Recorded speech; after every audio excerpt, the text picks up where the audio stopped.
আসসালামু আলাইকুম। Appositive appositive জিনিসটা কি? অ্যাপোজিটিভ হচ্ছে গ্রামারের খুবই গুরুত্বপূর্ণ একটা টপিক এবং খুবই সহজ একটা টপিক। অ্যাপোজিটিভ জিনিসটা কি? ধরুন পাশাপাশি দুইটা নাউন কিংবা একটা নাউন আর একটা নাউন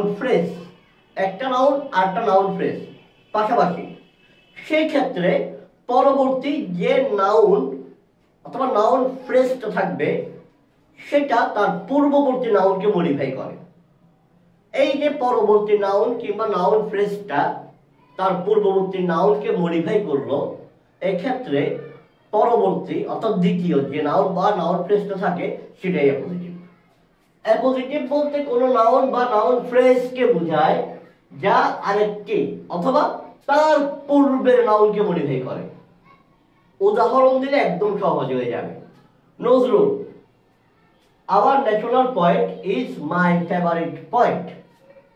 নজরুল, আপনি এখানে একটা জিনিস চিন্তা করেন, আপনি যদি এই বাক্য থেকে আওয়ার ন্যাশনাল পয়েন্ট পুরো অংশটা কেটে দেন, just Nazrul is my favourite point, একটা বাক্য হয়ে যাবে। শতভাগ শুদ্ধ একটা বাক্য হবে। তার মানে এখানে যে আওয়ার ন্যাশনাল পয়েন্ট একটা নাউন ফ্রেজ আনলেন, এটা 100% একটা বাড়তি তথ্য।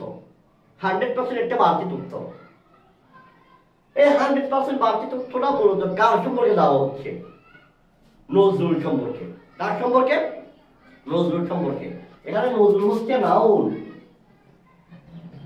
আওয়ার ন্যাশনাল পয়েন্ট হচ্ছে নাউন ফ্রেজ। এই যে নাউন ফ্রেজটা আওয়ার ন্যাশনাল পয়েন্ট, এটা নজরুল সম্পর্কে একটা অতিরিক্ত তথ্য দিল, মানে নজরুলকে মডিফাই করলো। এখানে আওয়ার ন্যাশনাল পয়েন্টটাই হচ্ছে অ্যাপোজিটিভ।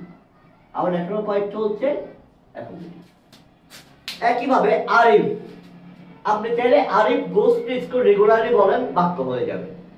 কিন্তু আপনি কি বলছেন? Arif comma a brilliant student comma goes to school regularly. Arif সম্পর্কে এ ব্রিলিয়েন্ট স্টুডেন্ট একটা নাউন ফ্রেজ নিয়ে এসে আরিফ সম্পর্কে বাড়তি তথ্য দিচ্ছেন।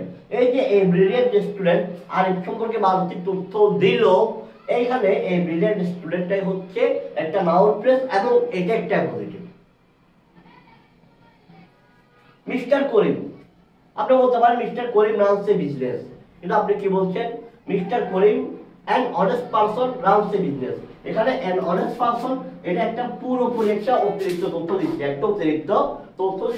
এটা একটা নাউন ফ্রেজ, এটা একটা অতিরিক্ত তথ্য দিচ্ছে। এখন বলতে পারেন কিভাবে অতিরিক্ত তথ্য দিচ্ছে ভাই? কারণ আপনি দেখেন এটা যদি ব্যবহার না করেন তাহলে বাক্য হয়। তার মানে এই বাক্য অতিরিক্ত অংশ সহজ করে বলতেছে। এটা কার সম্পর্কে তথ্য দিচ্ছে? মিস্টার করিম সম্পর্কে। তাহলে এখানে an honest man এটাই হচ্ছে একটা অ্যাপোজিটিভ। an honest man এটা হচ্ছে একটা অ্যাপোজিটিভ নাউনের।